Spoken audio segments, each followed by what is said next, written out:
let's talk a little bit about what's happening on your farm and explaining the phrase that you used often, the pigness of a pig or the cowness of a cow. I'd be curious to hear you explain how that relates to your farm operation.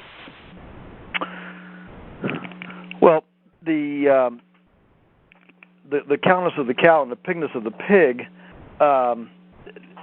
the very use of the phrase indicates that there is something, what should I say, sacred, special, respectful, honorable about the fundamental phenotype, physiology, habitat,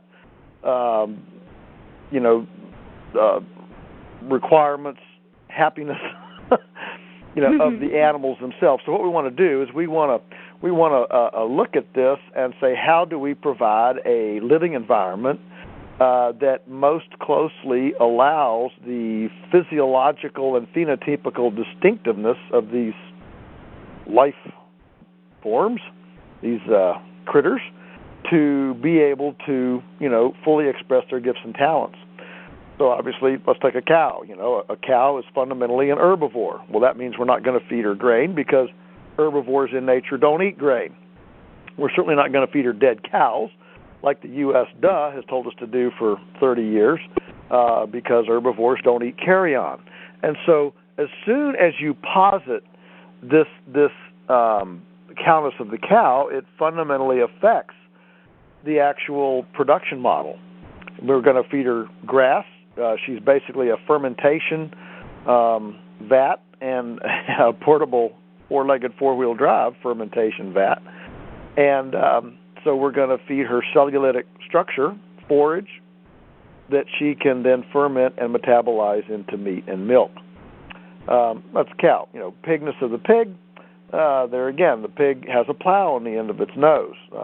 Pigs are happiest when they're rooting, and so that means we're not going to confine that pig in a factory confinement facility with a slatted floor in a cell structure where the cell mates are so packed in there that we have to cut off their tails so they're tender enough that when the others start eating them, it hurts, so they move away. They don't get eaten. Instead, we want to provide those pigs an environment that allows them to use their nose to root, to find things, to we call it to gambole, to run around, to get fresh air, sunshine, and live in that kind of an open, interactive environment like pigs can have historically lived in. So as soon as you say that phrase, it has tremendous ramifications all the way across the board, from diet to housing to to habitat, to all the different farming production models that will allow that animal to express its distinctiveness. Mm-hmm. And what could be, or what is the headness of a hen then, say? Well, the chickenness of the chicken. Well, obviously, the chicken doesn't have a beak so that you can cut it off like the industry does. Her beak is made to eat bugs, and her feet are made to not declaw but to scratch. She's not made to be in a cage with 9 cellmates where there's not even enough room for all of them to sit at one time, but rather to find bugs, peck around, run, get fresh air, sunshine, and at least to have something to scratch in and peck in, to use her beak and her feet. And so we use the laying hens especially to scratch through the cow patties out of the egg mobiles and eat the fly larvae. Birds, which are of course what chickens are, have fundamentally been sanitizers behind herbivores in nature. You always find a flock of birds behind a herd of herbivores in nature. And so it's that fundamental symbiotic relationship that defines the herbivore-avian interaction in nature. And so by following the cows with the egg mobiles, we allow that pattern, that template that we see relationally in nature, we allow it to be expressed on a commercial domestic production model. Mm-hmm. And what about also talking about this sort of in terms of the actual landscape of the farm? One thing that you said in your Edible Education 103 lecture, to paraphrase it, was that our role on a farm, say, or as a farmer, or even just a human being on this earth, is to help bring redemption into natural cycles so that the land can actually handle shocks to its own system. So I'm curious to understand sort of the actual material systems that you have in place to understand. Sure. What does that mean? Well, again, I think it's important to realize that nature is not always benevolent. I mean, there are floods and droughts and cold and heat and blizzards and deserts, droughts, and so wind, and nature's not always benevolent. And so rather than just assuming that an abandoned ecosystem, an ecosystem without any human participation at all, is best, and there really aren't any. I mean now we know with modern archaeology and anthropology, we know even the Amazonian rainforest is not a natural ecosystem. It was a planted forest garden by cultures a long time ago that supported way more people than are there now. Same with North America. I mean, fire. The Native Americans lit fires all the time. Lightning lit fires all the time. The notion that there are large areas of the earth that are devoid of human participation is just it's just not true. Now,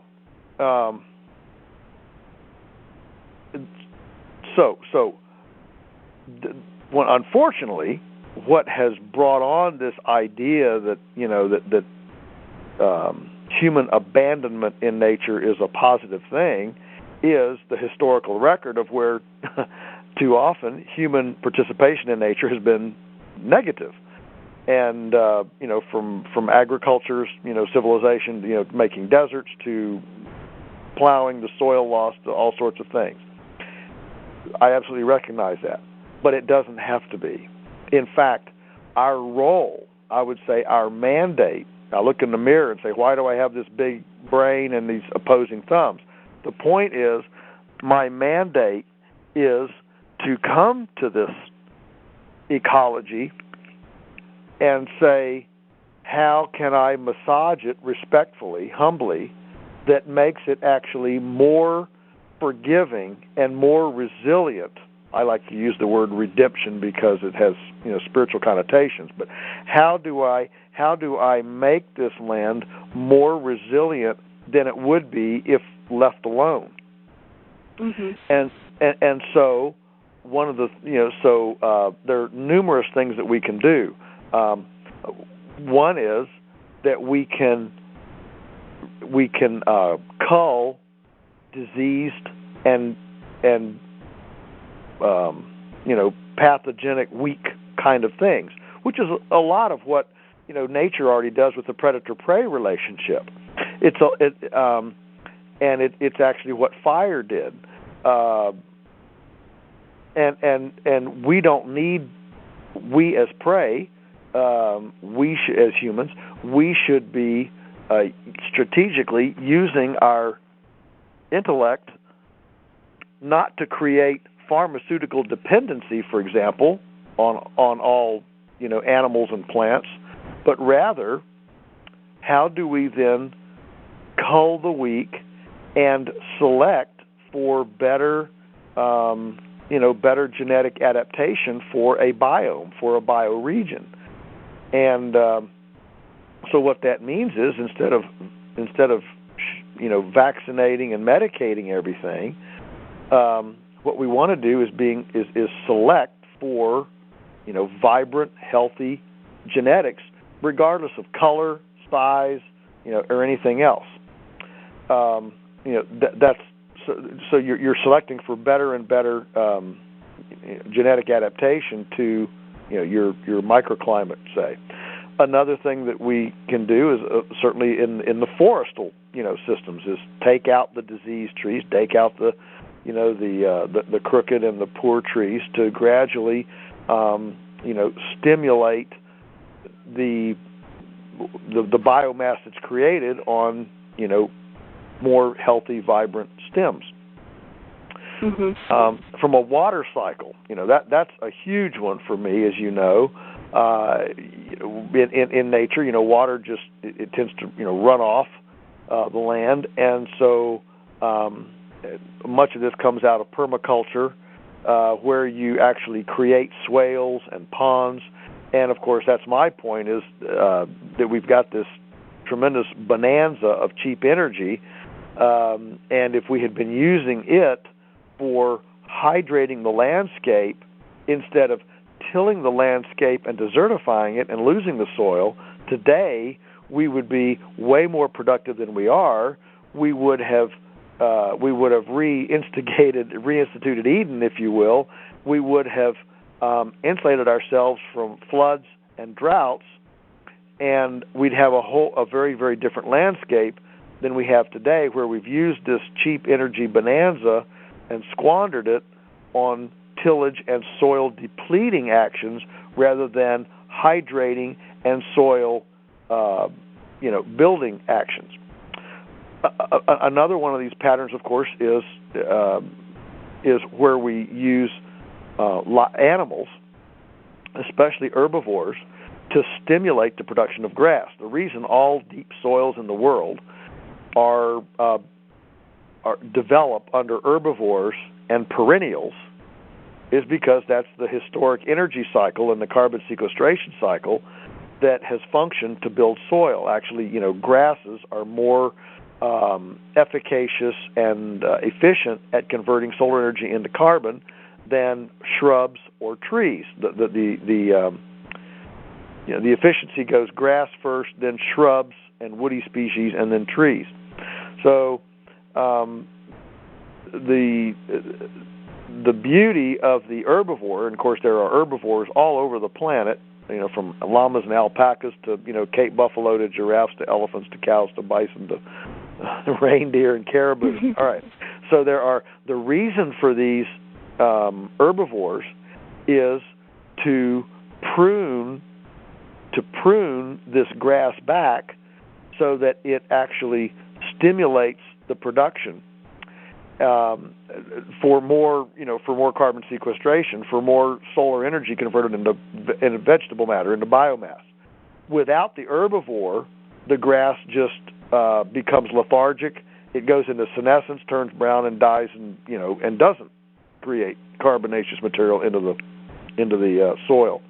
So, using high-tech electric fencing now, we can look at those historic patterns of time and movement of these herbivores with predators and fire, and we can now duplicate that and manage it even better than nature could, so that we can actually put the animals exactly where they need to be for exactly as long as they need to be, and we're actually collecting way more solar energy into biomass than could be done in that kind of crude static state or natural choreography. It was beautiful. It was much better than most of the conventional farming today. But again, we have the technology and the know-how now to be able to duplicate these patterns on a domestic scale. And when we do that, and we run our herbivores back on the perennial, then indeed we do build soil, which increases organic matter, which increases water retentive capacity, which builds soil, which is all positive. So those are some of the things. I mean, there's a bunch of these, but those are some of the things that we do to create more redemption to the landscape. I mean, another one is portable infrastructure. When you make stationary infrastructure that takes high energy to build and high energy to maintain, that's an extremely fragile system. Indeed, it requires a system that's completely dependent on pharmaceuticals and antimicrobials and all sorts of things.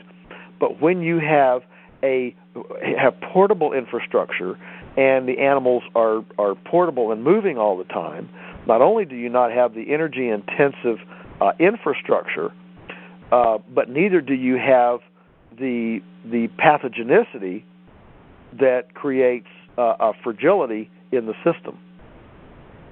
Mm-hmm. And how did you come to understand, say, this historic movement and how it really succeeds on your farm? Is it more through the trial and error? Is it through reading about, how to put these systems in place? And sort of a part two of the question is that on your farm, looking at your farm and seeing these things in place, I think many people do see Polyface Farms as an Eden. And at what point in your career, in your study as a farmer, did your work become recognized to other people? And, how long ago did people start visiting to be able to see what this actually looks like? Well, good questions. First of all, to the first question, how did you put this together? It's all the above. I mean, we observe, but we read. We've read a lot. My dad was a reader. Here's the thing: the basic underpinnings of this are fairly simple. One, animals have to move. Well, if the animals are moving instead of stationary, it obviously affects what kind of infrastructure, buildings, and control mechanisms you're going to have. Number two, fertility should be insourced, not outsourced, which means now we're not going to be dependent on fertility from the Middle East or from guano off the coast of Peru or whatever. We're going to try to see how we close those carbon loops like nature does. Nature doesn't move carbon very far. So how do we make a farm in which we close those carbon loops? Number three, nature, the foundation of natural systems is perennials, not annuals. And so how do we make a farm that is more and more dependent and leverages its perennials rather than being totally dependent on annuals? That means you're going to have tree crops, you're going to have perennials, you're going to have perennial grasses and those sorts of things. And there are some others. But anyway, as soon as you posit those kind of fundamentals, if you will, and there aren't very many of them, it obviously fundamentally changes the way a farm looks. And so, obviously, if you're not going to buy chemical fertilizer, you got to figure out how to generate it yourself. And right. And if you're going to leverage perennials, then you got to figure out how to leverage. If you're not going to just plant annuals, you got to figure out how to leverage perennials. And all of those kinds of things affect the way it is. Now, so we started in the early '60s. I mean, Dad read some controlled grazing stuff. I think he must have. I don't know, but because I was just a little child, but I'm assuming he had to have gotten hold of some Andre Voisin stuff. He was the Frenchman who really developed the controlled grazing in modern days. His book is still the Bible of this whole movement. It's called Grass Productivity, and it was written in 1950 or something like that. So Dad started in developing an electric fence system, a portable shade structure. We started hauling in corn cobs. We started looking for carbon everywhere we could find it. And those were just natural outgrowths of this basic, paradigm of how nature works. And then it wasn't until I came back to the farm full time. Teresa and I got married. And we had this, kind of 20-year history with Dad and Mom here. They had worked off the farm and farmed part-time, weekend farmers like so many do, or midnight farmers, if you will. And, of course, we grew up here, and as we got bigger, we could help more and more and more. But the farm never really was a going concern until I came back. And it was paid for, so we had that done. And Dad said, okay, here's the land. Now see what you can do with it. And so, building on those basic principles that Dad had seen in the organic ecological movement, we started doing that. And it actually started attracting attention in the late 1980s. Your dad passed away in 88, so it must have been somewhere around that time, 87, 88, 89, where I got elected. I was active in the Biological Farming Association, and so we did our first little kind of, open house field day here. When I was president, we had, I don't know, maybe 50 or 60 people. And one of the people who came was a fellow from Pennsylvania who'd heard about us. He was writing a column for Stockman Grass Farmer magazine at the time, and came, and he was so enamored of what he saw, he went back and wrote a column. The editor of the magazine, Alan Nation, jumped on a train, came up here, and realized, what was going on. And this was early. This was in, Teresa and I had only been here on the farm only, less than 8 years, full time. But without the mortgage, and we lived cheap. I mean, we drove a $50 car. If we didn't grow it in the garden, we didn't eat it. We never went out to eat. I mean, we just, we wore junk clothes, and we just were really dedicated to what we were doing here. And so in 6 or 7 years, we had something that was really, really unique. We were doing the pastured chickens. By this time, I had the composting system up and running with the cattle bedding. We were doing the controlled grazing. We started doing that. We went, in the mid-'60s, we were moving the cows about every 3 or 4 weeks, and then that gradually increased until in the mid-'70s, one of my summers home from college, I spent August installing our electric fence, our permanent grid of electric fence. That enabled us to drop our moves from about 4 days at that time on down to 1 day. And when that happened, then things just took off. And then, then of course, once we were moving every day, then water becomes an issue. So, it was about in the 90s, early, I'm going to say maybe 1990 or so, that I did my first prototype gravity-fed water system. It worked so well that then we, pulled in an excavator, built a pond, and really installed a really workable water system. Well, that was amazing for people to see, to come and see, water from, a mile and a half away, just gravity with, 80 pounds of pressure on it. And so with the egg mobiles, the composting, the controlled grazing, the pastured poultry, and the gravity water system, things really started to kick in there once Teresa and I were here full time for by 10 years. And Alan Nation, the editor of Stockman Grass Farmer, asked me to come and speak at his first national grass farmer conference in Mississippi. And the kids were real small. We went down there, and what can I say? The rest is history. Then it just from there it really, really took off. I mean, it took off. I mean, not the farm, but the whatever the visibility. The interest, the interest from people who were in 1991.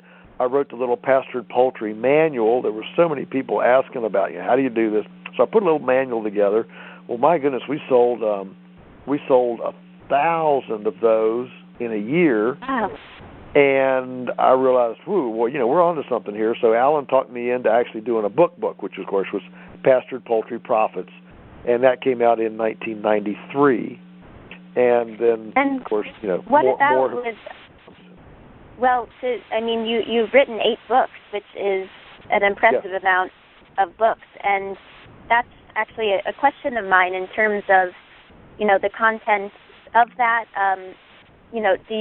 Is it sort of the same method of, the act of doing things that allows you to be able to write so succinctly on topics and really be able to offer people how-to manual for setting up a farm operation like yours? Yes, well, I mean, the thing is, we had the distinct blessing of not being wealthy. Our family was not wealthy. We didn't come to this farm with wealth. Teresa and I, we took our honeymoon in a $50 car I got from a neighbor, I mean, we were not wealthy. We were, and those first couple of years when I left the newspaper, I was a journalist at the local newspaper, living at home, and when I left that September 24, 1982, so this September 24th was 30 years since I'd left outside employment. We had a big celebration here. It was pretty neat. When I did that, it was tight. I mean, we like when I say if we didn't grow it, we didn't eat it. I mean that. I mean, we had the garden, and Teresa canned, and we lived off the land here, and we just. But we were as happy as we've ever been. I mean, I would go back to those days in a heartbeat. I got off the track. What was the? Just thinking about how many books okay, the that book. you've written. And... Okay, so the blessing of that is that we were not able to just come to the farm and throw money at it and remedy things with. I know people that want to get an organic farm. They buy this piece of land, and next thing you know, they've spent $50,000 on calcium and bicarbonate and whatever for soil remediation, all that stuff.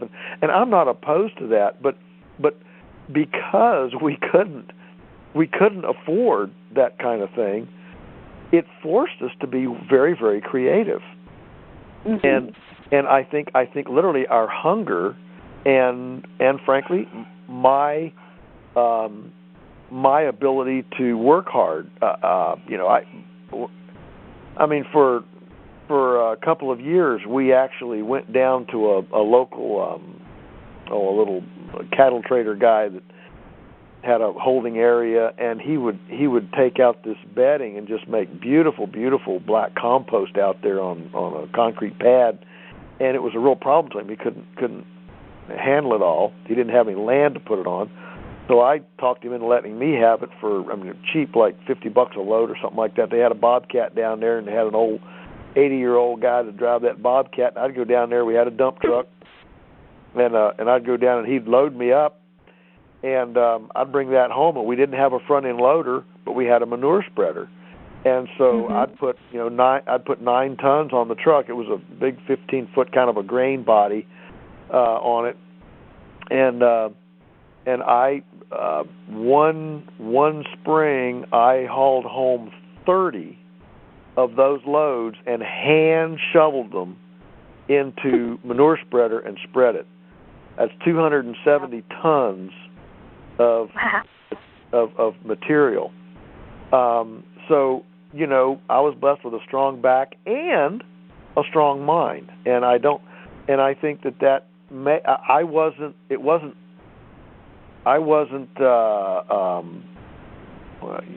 finicky about working hard, and we were really, really committed to this, to what would work here, and those stories, and that bootstrapping it, that learning to live on $300 a month, and what that did, it gave me a story that resonated with people, because if we'd have come here and had a pocket full of money, it wouldn't be the same. Right.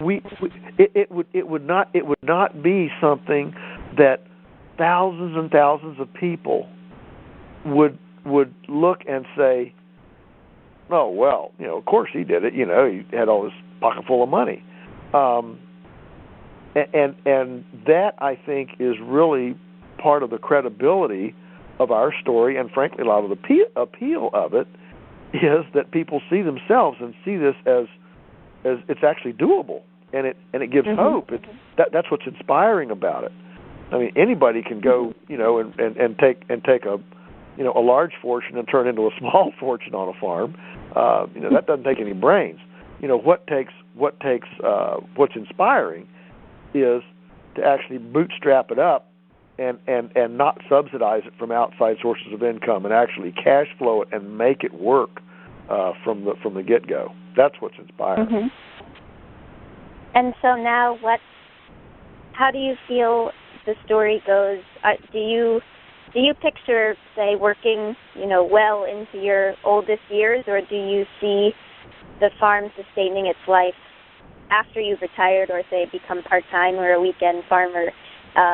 What is the story that you hope for there?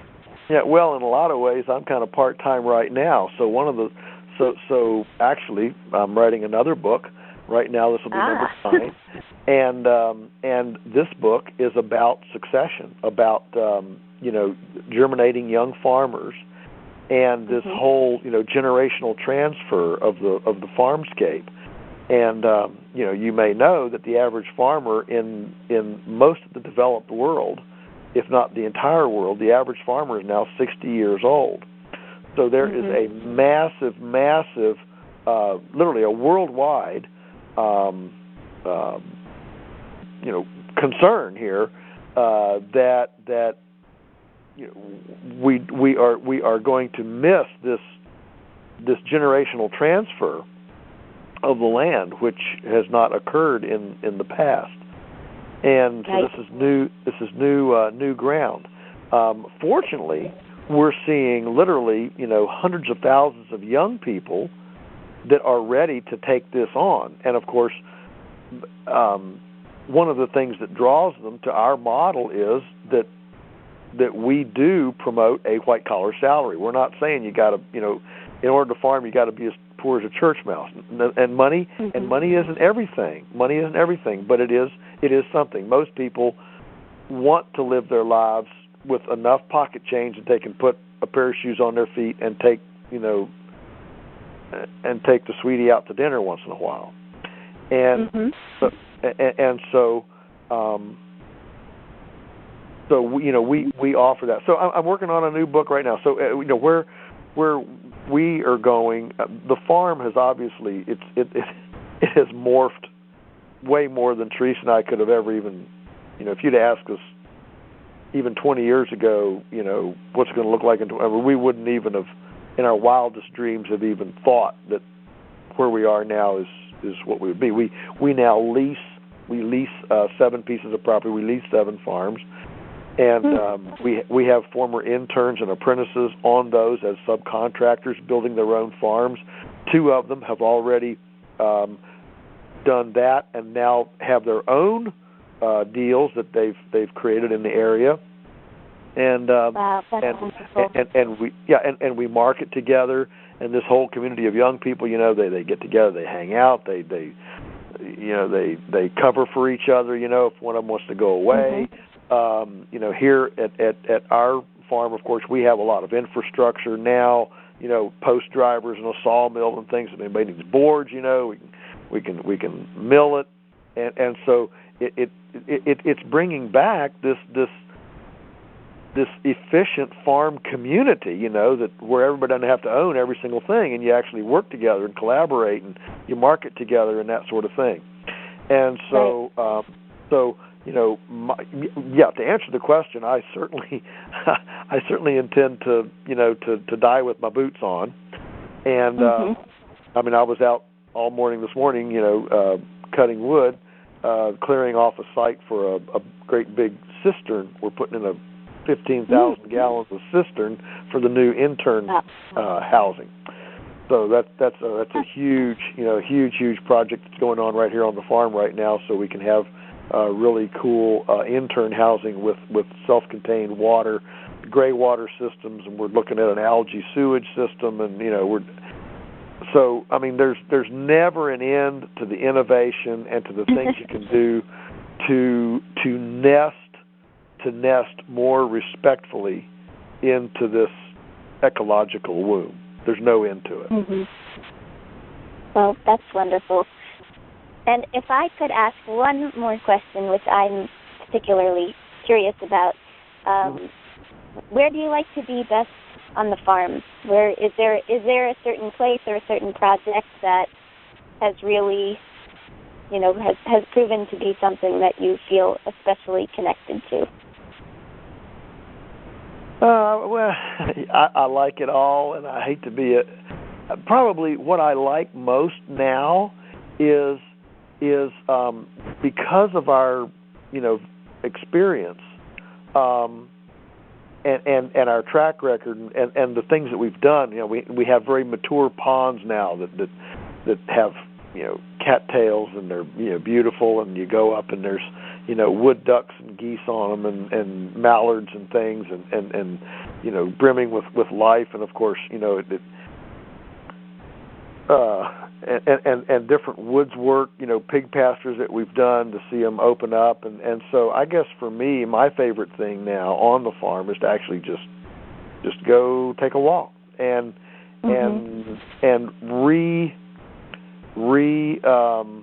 envision all the little different north slopes, south slopes, swales. Envision what could go here, what could go there. Could we put a pond here? This would be a good little hillside for a vineyard. This would be nice for an apple orchard. Well, you could put a nice little field right here, have an opening. This would make a nice little house site. This would make a little cottage site for farm and ranch vacations or interns or whatever. I mean, so for me now, the favorite thing is just to take a walk and just to what I call nested development dreaming.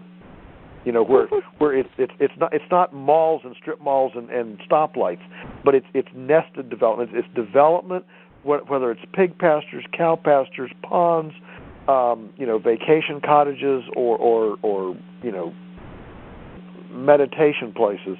But it's developing the landscape as a nest, as a nest that stays within the within the respectful parameters of the ecology, and actually what I call massages the ecology, or exercises it so that it can actually perform way better than it would in a static state. So what I'm saying is we have seen now how our footprints and our handprints on the land have healed it. I mean, from rocks to deep soil, from drought to water. We've seen it heal, and so the exciting thing now is to be able to take these tried, proven patterns and duplicate them here and on even other farms and adjoining places, and see those places respond as dramatically, almost just in thanksgiving, in gratitude, from our footprints and handprints having been there. May it always be. And that's a beautiful way to think about just continuing to live in the space that you've created. There is always possibility for reinvigorating the landscape and the life on your farm, and I hope to visit it one day. It sounds really beautiful.